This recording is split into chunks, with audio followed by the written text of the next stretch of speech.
Hello दोस्तों, कैसे हैं आप लोग। दोस्तों, आधुनिक भारत का इतिहास टॉप 50 प्रश्न 1905 से 1950 तक पूरा निचोड़ है दोस्तों। तो सभी एग्ज़ाम में एसएससी, रेलवे, पुलिस, टीचर सभी एग्ज़ाम में बहुत ही इंपॉर्टेंट प्रश्न हैं। तो आइए देखते हैं दोस्तों। तो पहला प्रश्न देखिए दोस्तों। पहला प्रश्न है,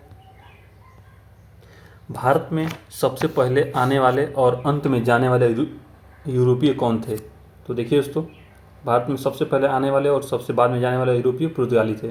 वास्को डी गामा 1948 में कालीकट पहुंचा। ठीक है, पुर्तगाली सबसे पहले आए और 1961 में सबसे बाद में गए। ठीक, तो यह एक क्वेश्चन में कितना हो गया, 3 क्वेश्चन हो गए। आगे देखते हैं। ब्लू वाटर पॉलिसी पर सर्वाधिक किसने बल दिया। तो फ्रांसिस डी अल्मेडा, यह पुर्तगाली गवर्नर था। पुर्तगालियों ने भारत को गोथिक कला, प्रिंटिंग प्रेस और तंबाकू की खेती दी। ठीक, तो देख रहे हैं दोस्तों, बहुत ही इंपॉर्टेंट क्वेश्चन है, एक नज़र में सब कंप्लीट हो जाएंगे। प्लासी का युद्ध कब लड़ा गया था। तो 1757 में। यह बक्सर के युद्ध में पहले का महत्वपूर्ण युद्ध था। ठीक है ना, यह बक्सर के युद्ध से पहले का सबसे एक महत्वपूर्ण युद्ध है जिसने बंगाल में ब्रिटिश सत्ता की नींव रखी। ठीक, बक्सर के युद्ध 1764 में अंग्रेजों का सेनापति कौन था। Hector Munro. इसी युद्ध में ईस्ट इंडिया कंपनी की असली सैन्य ताकत दिखी जिसने भारत का भाग्य तय किया। बक्सर के युद्ध के बाद कौन सी ऐतिहासिक संधि हुई। इलाहाबाद की संधि हुई 1765 में। यह संधि रॉबर्ट क्लाइव द्वारा की गई थी जिसने अंग्रेजों को बंगाल, बिहार, उड़ीसा की दीवानी का अधिकार दिया। सहायक संधि का सर्वाधिक प्रसार किसने किया। तो लॉर्ड वेलेस्ली ने सर्वाधिक प्रसार किया। ठीक है ना, आइए आगे देखते हैं। इसकी शुरुआत फ्रांसिस गवर्नर डुप्ले ने की थी। ठीक है ना, शुरुआत किसने किया, डुप्ले ने। ठीक, और प्रसार आपका वेलेस्ली ने की थी, लेकिन वेलेस्ली ने इसका सबसे ज़्यादा उपयोग किया या प्रसार किया। वेलेस्ली ने सबसे पहले किस राज्य के साथ सहायक संधि की। हैदराबाद 1798 में। हैदराबाद का निजाम अंग्रेजों के साथ सहायक संधि स्वीकार करने वाला भारत का पहला शासक था। कुशासन की रिपोर्ट के आधार पर किस राज्य का विलय किया गया। अवध का।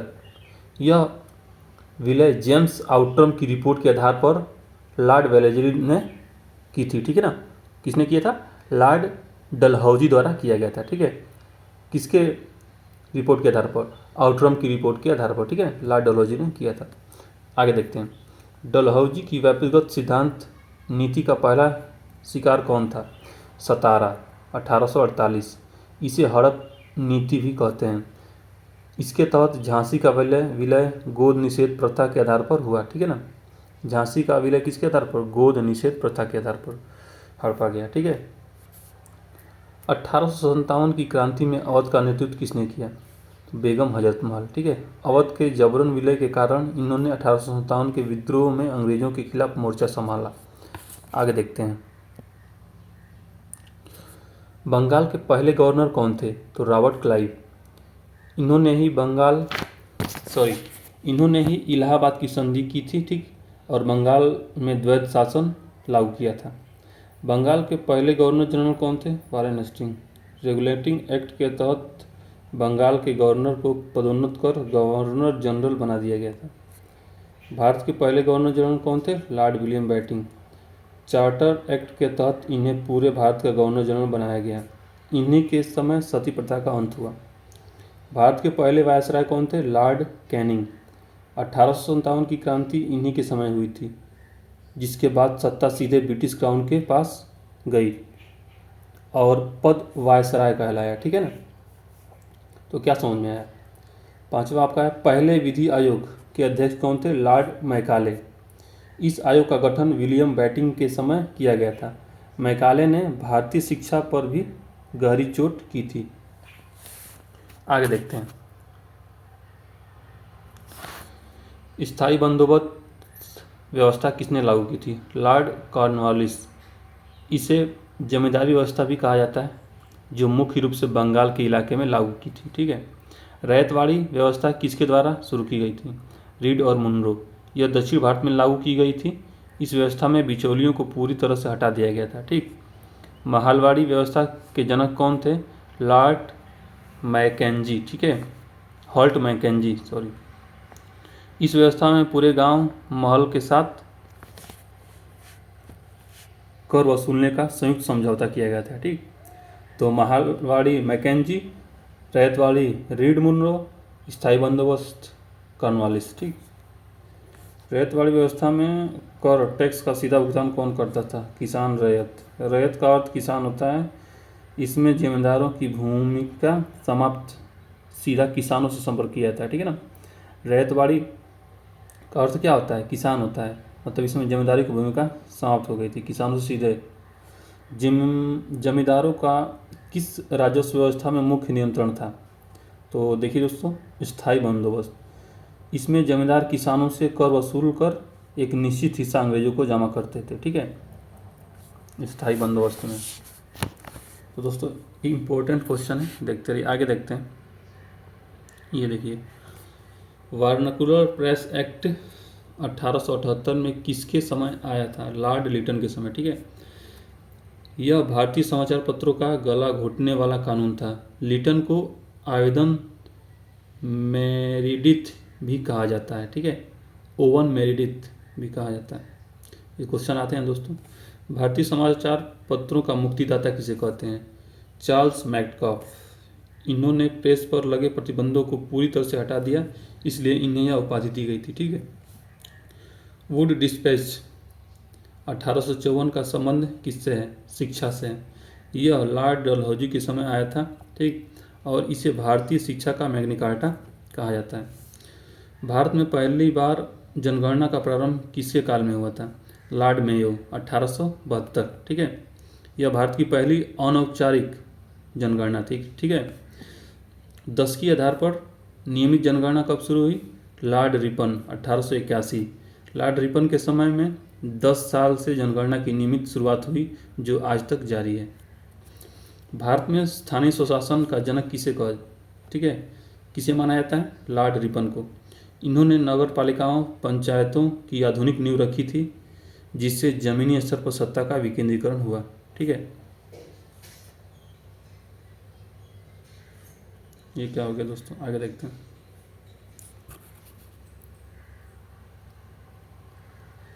भारतीय राष्ट्रीय कांग्रेस की स्थापना किस वायसराय के समय हुई थी? भारतीय राष्ट्रीय कांग्रेस की स्थापना किस वायसराय के समय हुई थी?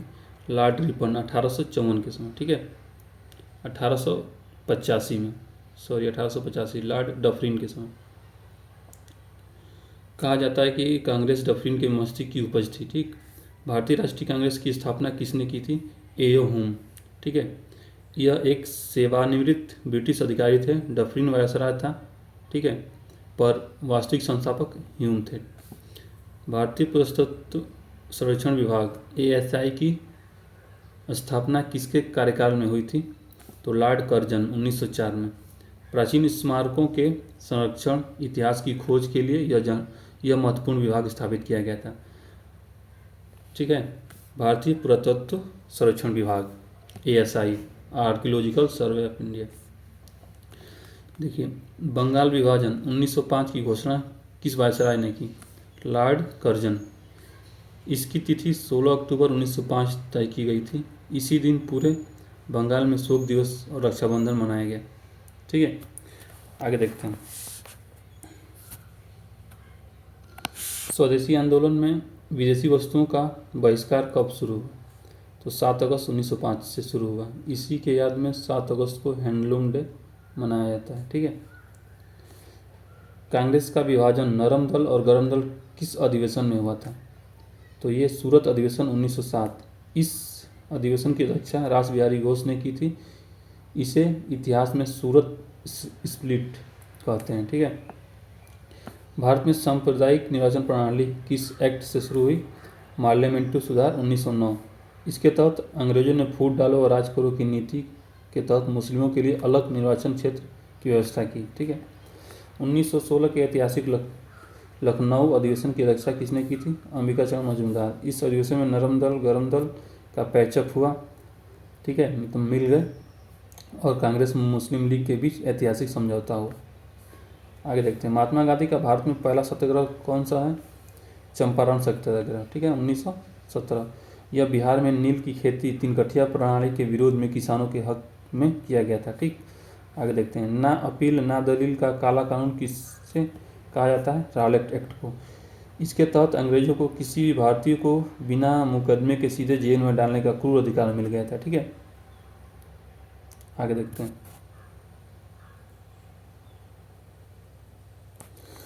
जलियांवाला बाग हत्याकांड कब हुआ था? तो ये हुआ था 13 अप्रैल 1919। यह हृदय विदारक घटना पंजाब के अमृतसर में हुई थी, जहां शांतिपूर्ण सभा पर जनरल डायर ने गोलियां चलाई। असहयोग आंदोलन नॉन कॉरपोरेशन मूवमेंट कब शुरू हुआ? 1920 में। गांधी जी द्वारा शुरू किया गया यह पहला अखिल भारतीय जन आंदोलन था। Viceroy Chelmsford. ठीक है, कौन सा वायसराय था? चेम्सफोर्ड था। असहयोग आंदोलन किस घटना के कारण रातों रात समाप्त करना पड़ा? चौरी चौरा कांड, फरवरी 1922 में। ठीक है, गोरखपुर की इस हिंसक घटना ने पूरे पुलिस स्टेशन जला दिया। ठीक है, इसके बाद गांधी जी ने आंदोलन वापस ले लिया था। स्वराज पार्टी 1923 की स्थापना किसने की? चित्तरंजन दास, मोतीलाल नेहरू। असहयोग आंदोलन की समाप्ति के बाद विधान परिषदों की चुनाव में भाग लेने के लिए पार्टी बनाई गई। ठीक है, आगे देखते हैं। महात्मा गांधी ने कांग्रेस के किस एकमात्र अधिवेशन की अध्यक्षता की थी? बेलगांव अधिवेशन 1924। यह कर्नाटक में स्थित और पूरे इतिहास में गांधी जी केवल इसी अधिवेशन में अध्यक्ष बने। 9 अगस्त 1925 को कौन सी ऐतिहासिक क्रांतिकारी घटना हुई? काकोरी 10 एक्शंस। राम प्रसाद बिस्मिल, अशफाकुल्ला खां आदि ने खजाना ले जा रही ट्रेन को रोका। पहले इसे काकोरी डकैती कहते थे। ठीक है, साइमन कमीशन भारत कब आया? 1928। गठन 1927 में हुआ। इसके सभी सदस्य अंग्रेज श्वेत थे। ठीक है ना, अंग्रेज होने के कारण पूरे भारत में इसे साइमन गो बैक नारे लगे। ठीक है, नेहरू रिपोर्ट 1928 किसने प्रस्तुत की थी? मोतीलाल नेहरू। यह भारतीयों द्वारा अपना संविधान बनाने का पहला बड़ा और मजबूत प्रयास था। पूर्ण स्वराज की मांग कांग्रेस के किस अधिवेशन में की गई? लाहौर अधिवेशन 1929। इसकी अध्यक्षता जवाहरलाल नेहरू ने की थी और आधी रात को रावी नदी के तट पर तिरंगा फहराया गया। आगे देखते हैं। ऐतिहासिक दांडी यात्रा कब से कब तक चली? 12 मार्च से 6 अप्रैल 1930 तक। ठीक है, यह साबरमती आश्रम से दांडी तक अंग्रेजों का नमक कानून तोड़ने के लिए चली थी। ठीक है, गांधी इरविन समझौता कब हुआ? 5 मार्च 1931। इस समझौते के बाद ही सविनय अवज्ञा आंदोलन को स्थगित किया गया। ठीक है, गांधी इरविन समझौता। भगत सिंह, राजगुरु और सुखदेव को फांसी कब दी गई? 23 मार्च 1931 को। इस दिन को ही शहीद दिवस के रूप में मनाया जाता है। इनकी शहादत पूरे देश को झकझोर दिया था। गांधी जी को काले झंडे कांग्रेस के किस अधिवेशन में दिखाए गए? कराची अधिवेशन 1931 में। भगत सिंह की फांसी न रोक पाने के कारण युवाओं में रोष था। इसकी अध्यक्षता सरदार पटेल ने की थी। ठीक, आगे देखते हैं। पूना पैक्ट 1932 किसके बीच हुई थी? किनके बीच हुई थी? गांधी जी और डॉक्टर BR अम्बेडकर के बीच। यह यजरवदा जेल पुणे में दलित वर्गों के राजनीतिक प्रतिनिधित्व को लेकर हुआ था। यह एक महत्वपूर्ण समझौता था। आगे देखते हैं।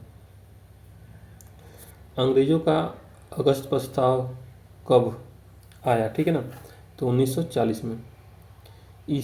यह द्वितीय विश्व युद्ध में भारतीयों का समर्थन प्राप्त करने के लिए अंग्रेजों की एक कूटनीति चाल थी। करो या मरो का नारा किसने दिया था? नारा किस दिन गूंजा था? ठीक है ना, करो या मरो का नारा किस दिन गूंजा था? 9 अगस्त 1942 को। इस दिन भारत छोड़ो आंदोलन आधिकारिक रूप से शुरू हुआ।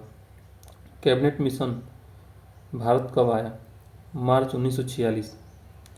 इस मिशन की सिफारिशों के आधार पर स्वतंत्र भारत की संविधान सभा का निर्माण किया गया था।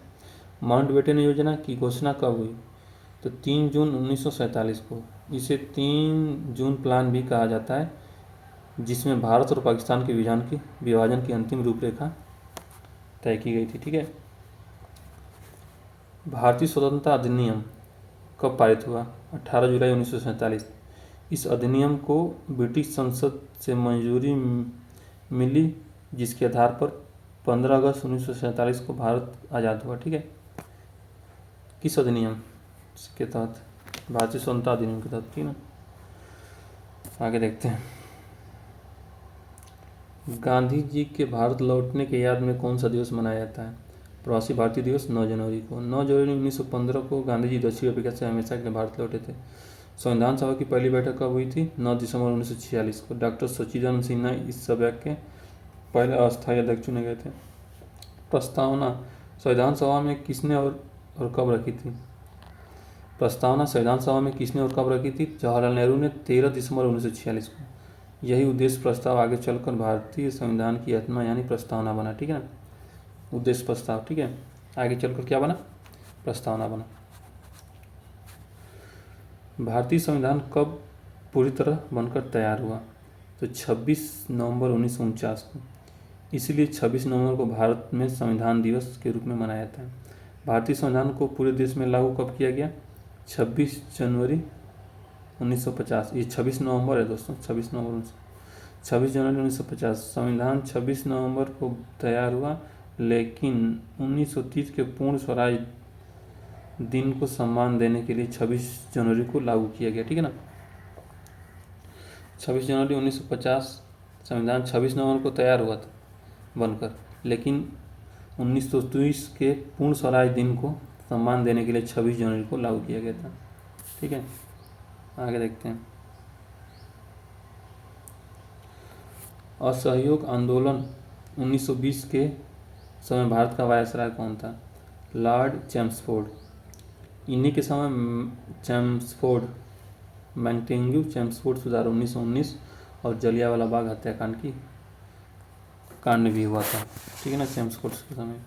सविनय अवज्ञा आंदोलन 1930 के समय भारत का वायसराय कौन था? Lord Irwin. इरविन के साथ ही गांधी जी ने 1931 में ऐतिहासिक समझौता किया था। भारत छोड़ो आंदोलन 1942 के समय भारत का वायसराय कौन था? Lord Linlithgow. यह प्रतियोगी परीक्षाओं में सबसे अधिक बार पूछे जाने वाला वायसराय आंदोलन का प्रश्न है, ठीक है ना। रेलवे बोर्ड का गठन किस आयोग की सिफारिश पर हुआ था? रॉबर्टसन आयोग। यह लॉर्ड कर्जन के कार्यकाल का एक प्रमुख प्रशासनिक सुधार था। संगीत के क्षेत्र में ओवन मेरिडिथ के नाम से किस वायसराय को जाना जाता है? तो लॉर्ड लिटन को। यह वही क्रूर शासक था जिसने 1878 में वर्नाकुलर प्रेस एक्ट लाकर प्रेस का गला घोंटा था, लॉर्ड लिटन, ठीक है ना। कांग्रेस का ब्रेकअप विभाजन किस अधिवेशन में हुआ? सूरत अधिवेशन 1907। इस अधिवेशन में कांग्रेस नरम और गरम दल में बट गई थी। रासबिहारी घोष अध्यक्ष थे। कांग्रेस का पैचअप विलय किस अधिवेशन में हुआ? 1916 के लखनऊ अधिवेशन में। इसमें गरम और नरम दल एक हुए और मुस्लिम लीग के सभी के साथ समझौता हुआ, ठीक है ना। अंबिका चरण मजूमदार अध्यक्ष थे। कांग्रेस की पहली भारतीय महिला अध्यक्ष कौन थी? सरोजिनी नायडू 1925। यह कानपुर अधिवेशन था। एनी बेसेंट 1917 में पहली महिला अध्यक्ष थी, पर वो भारतीय नहीं थी, ठीक है। गांधी जी कांग्रेस के किस एकमात्र अधिवेशन के अध्यक्ष बने थे? बेलगांव अधिवेशन 1924 में। कर्नाटक के बेलगांव में गांधी जी अपने जीवन में केवल एक बार कांग्रेस की कमान संभाली थी। डफरिन के मस्ती की उपज किस संस्था को कहा था? भारतीय राष्ट्रीय कांग्रेस को। 1885 में ए ह्यूम द्वारा स्थापित यह संस्था डफरिन के कार्यकाल में बनी थी, ठीक। आगे देखते हैं। तो लास्ट है दोस्तों, ये लास्ट है आपका। भारत में प्रिंटिंग प्रेस और तंबाकू कौन लाया था? तो पहले बताया गया है, पुर्तगाली लाए थे। इन्होंने ही भारत में गोथिक कला की शुरुआत की थी। रैयतवाड़ी व्यवस्था में रैयत शब्द का अर्थ क्या है? किसान। इस व्यवस्था में बिचौलियों को हटाकर सीधे किसानों से कर लिया जाता था, ठीक है। रैयत मतलब कि बिचौलियों को हटाकर सीधे किसानों से कर लिया था। डफरिन के मस्तिष्क की उपज किस संस्था को कहा जाता है? भारतीय राष्ट्रीय कांग्रेस। डफरिन 1885 में वायसराय था जब इस संस्था की स्थापना हुई थी, ठीक है। भारतीय राष्ट्रीय कांग्रेस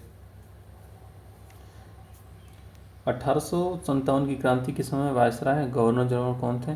तो लॉर्ड कैनिंग थे। विद्रोह के बाद ब्रिटिश क्राउन ने सीधा शासन अपने हाथों में ले लिया था 1857 के समय, कैनिंग। संविधान को लागू कब किया गया? तो 26 जनवरी 1950 को लागू किया गया, ठीक है। और संविधान 26 नवंबर 1949 को बनकर तैयार हुआ, लेकिन लागू 26 जनवरी को हुआ। और क्यों हुआ? क्योंकि उसी दिन 1930 में 26 जनवरी को ही क्या किया गया था, रावी नदी के तट पर जो झंडा फहराया गया था, तिरंगा, तो उसी के उपलक्ष्य में 26 जनवरी को भी 1950 में क्या किया गया था, लागू हुआ था संविधान। तो दोस्तों वीडियो कैसी लगी, लाइक सब्सक्राइब शेयर जरूर कीजिएगा और कमेंट करके बताइएगा। एक नज़र में देख लीजिए, सभी कंप्लीट हो गया। देख रहे हैं, ऐसे ही वीडियो आती रहेंगी, अगर बस लाइक सब्सक्राइब शेयर करेंगे तो धन्यवाद दोस्तों।